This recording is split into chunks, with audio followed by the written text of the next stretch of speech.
Hello and welcome to the Scott Ballard Show right here on the Warrior Sports Network. I'm Cory Prudoehl, joined as always by head women's basketball coach Scott Ballard. Coach, good weekend for you last weekend. Home continues to be good for you. Improved your record in McCown to 12-0 on the season with a pair of wins over Bemidji State on Friday and then Minnesota Crookston on Saturday. The Friday game wasn't exactly easy as you had to rally and kind of get some crazy things at the end there to win, and then took care of Crookston on Saturday pretty easily. But what did you think of the weekend overall?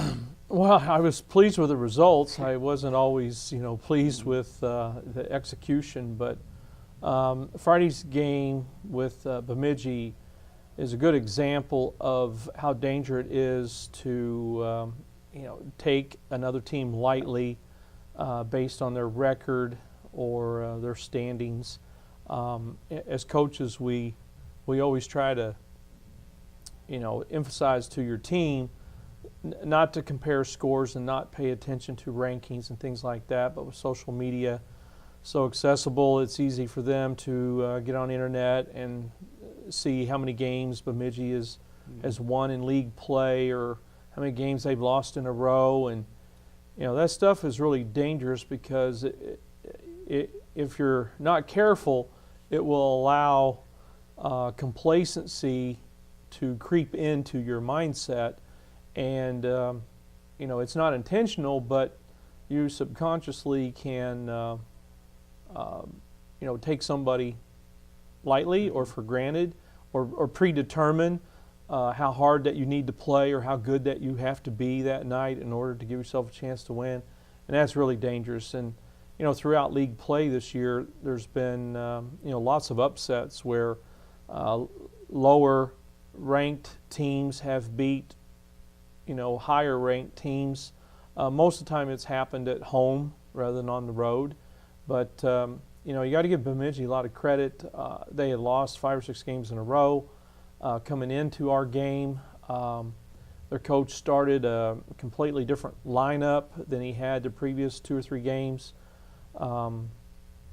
They're a young team, and we got off to a decent start. I think we had them down 16-6 or whatever, but then we go through a 5 or 6 minute dry spell where we miss some shots and mix in a few turnovers and have some breakdowns on defense and allow them to eat away at the lead and catch us and so it was a tight game, midway through the first half and until the game ended. It was a tight game, and we found ourselves in a position, 5 minutes ago, I think we were down 8, and we were fortunate to score the last 5 possessions that we had the ball and get some stops to, create a tie game or one possession game.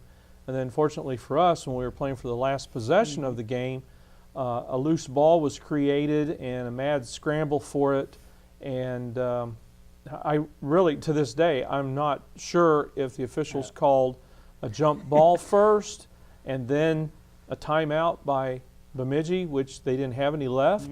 But when the smoke cleared, we were granted 2 technical free throws.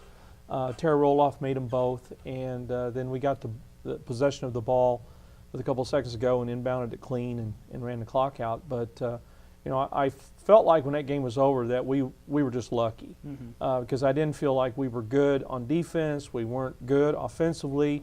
We were just out of sync a good portion of the game offensively. And defensively, we let their big redshirt freshman Sinski catch the ball where she wanted it, and she was automatic at the free throw line. She finished well.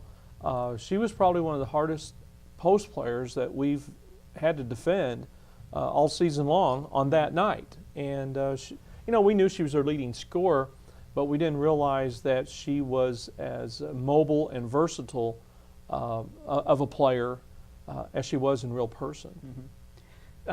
Going back to the end of that game, first of all, have you really had an ending to a game like that before?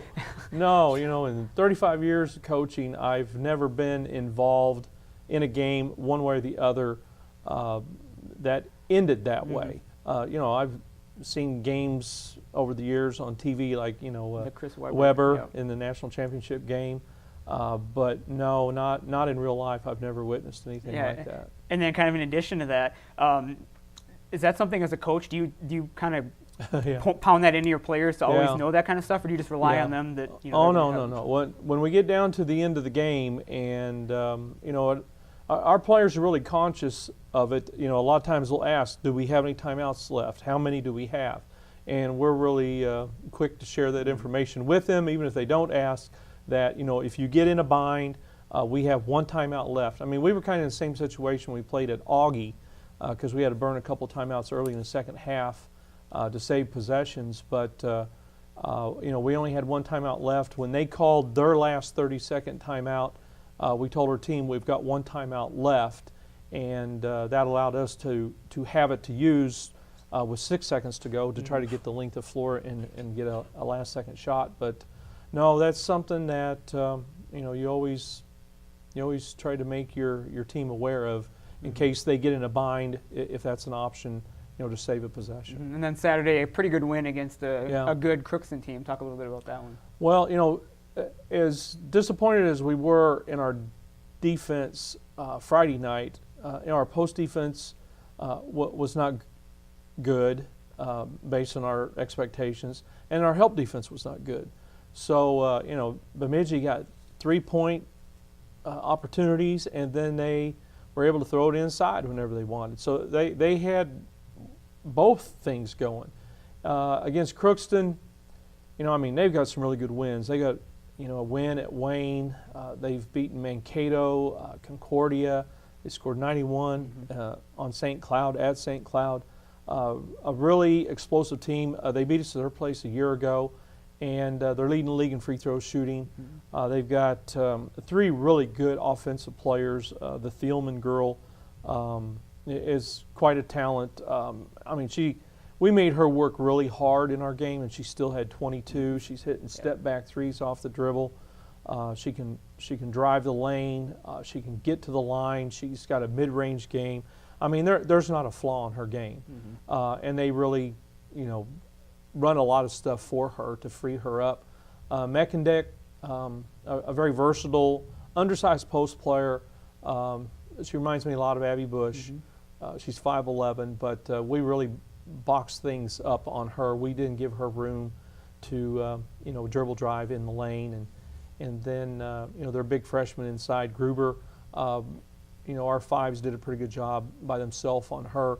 So, we controlled, we took them out of their dribble drive portion of their offense and then shadowed their shooters. So, our kids were ready to play Saturday. I've already told our team, I said last weekend's games, as different as they were from each other, they both were a great example of what kind of team we are when we're not focused and bringing ultimate effort, and then what kind of team we are when we are focused and bring the energy. And every team we have left on our schedule is having a winning season. 4 of our last 6 games are on the road. Everybody, including ourselves, has had a lot of struggles on the road. So we got a big challenge ahead of us. But I feel good about our group in terms of Saturday. We had balance. We shot the ball, shot over 50%, from the field for the game. We limited Crookston's free throw opportunities. They only got 8 free throws the entire game.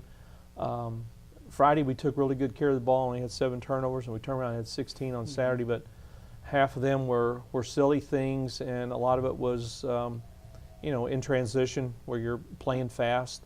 But we were pretty good in our half-court game at both ends of the floor Saturday, and probably that was probably one of our best played games since the Concordia Mankato weekend. Yep. Well, as you mentioned, now you head back on the road, and for a couple tough matchups. We'll be back later in the week to talk a little bit about those games as you head to St. Cloud State and Duluth this weekend on the road. We'll be back later right here on the Scott Ballard Show on the Warrior Sports Network.